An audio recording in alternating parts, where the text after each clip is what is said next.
우편이라고 하는 부분을 봤는데 제 유족분들이 보시기 이전에 제가 먼저 봤었고 언니가 받았던 부당한 대우에 대해서 거의 호소를 하다시피 또 이름들이 쭉 나열돼 있는 페이지가 한 페이지가 넘어갔어. 한 페이지.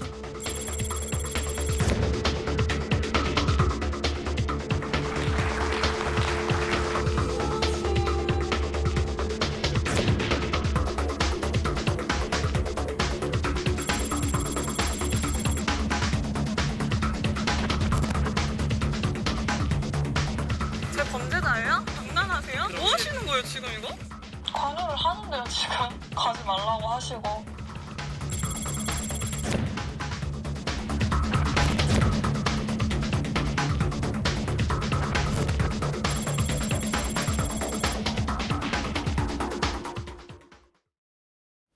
근데 배우 윤지호 씨에게 국제 형사 경찰 기구 인터폴이 적색 수배를 내렸습니다. 그 윤 씨는 뭐 자신의 소셜 미디어에서 이 적색 수배에 대해서 강하게 부당성을 강하게 얘기하고 있습니다. 예, 그 인터폴 적색 수배는 그 너무하다. 그 예. 처음부터 나는 그것에 해당되지 않은 것이다. 이와 같은 이제 그 강한 의사를 표현했는데 그 근거 자체가 인터폴 그 적색 수배는 살인이라든가 그 강력범, 경제사범도 5억 원 이상에 해당되는 것인데 나는 사실상 공익 제보자의 신분임에도 불구하고 예. 이것은 너무 부당한 것은 아니냐 이런 얘기를 했고요. 마찬가지로 편파 수사의 가능성이 크다.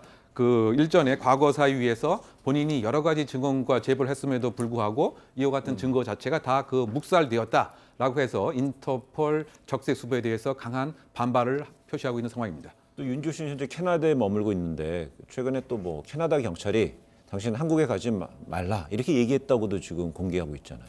네, 지난 10월에 자신의 SNS를 통해서 공개한 내용입니다. 캐나다 경찰 측에서 사건의 심각성을 알고 본인의 부당함에 대해서 절대 한국에 가지 말아라라고 조언을 했다라고 지금 SNS를 통해서 밝혔는데요. 사실 해당 부분은 캐나다 사법 당국에서 밝힌 내용은 아니기 때문에 일단 윤지호 씨의 주장으로 보이고요. 네. 앞으로 이것은 어떻게 될지 캐나다 측에서도 좀 이야기가 나와야 되지 않을까 개인적으로 이렇게 생각하고 있습니다. 그 윤지호 씨 근데 어쩌다 이제 적색 수배까지 이제 내려지게 된 거죠. 그 경과가 조금 있습니다. 네, 있습니다. 그 짧게 예. 말씀을 드리면 그 사기와 이제 명예훼손 모욕의 그 혐의로 그 고발 당한 그 직후에 급하게 이제 캐나다로 이제 출국을 하게 되었습니다. 그 이후에 이제 경찰이 카톡 등으로 체포를 이제 요구했지만 이걸 3회 이상 계속 이제 거부하는 상태에 있었고요. 그래서 경찰은 나름대로 체포 영장을 검찰로부터 한번 기각당했었다만 보강 수사를 통해서 영장을 이제 발부받게 이르게 되었습니다. 그 이후에 체포 영장을 발부받은 이후에 여권 무효화 조치를 시행을 하고요. 그리고 그 인터폴 적색 그 수배도 이제 신청하게 되었던 것이죠. 다만 이제 그 과정에 있어서 그 윤지호 씨는 그 접촉하는 과정에서 나는 카톡으로 체포 영장을 이게 제공하는 것은 몰랐다.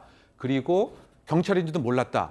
이와 같이 부인을 했습니다. 다만 이제 경찰은 그 과정에서 분명히 직접 그 통화도 했고 경찰임이 분명히 맞다라고 하는 것을 밝혔기 때문에 이 또한 이제 윤지호 씨의 이제 변명이 아닌가 이렇게 생각이 되는데요. 어쨌든 이와 같은 일련의 그 과정을 거쳐서 체포영장이 그 발부가 되고 인터폴 적색 수배까지 발령되는 상태에 이르게 된 것입니다.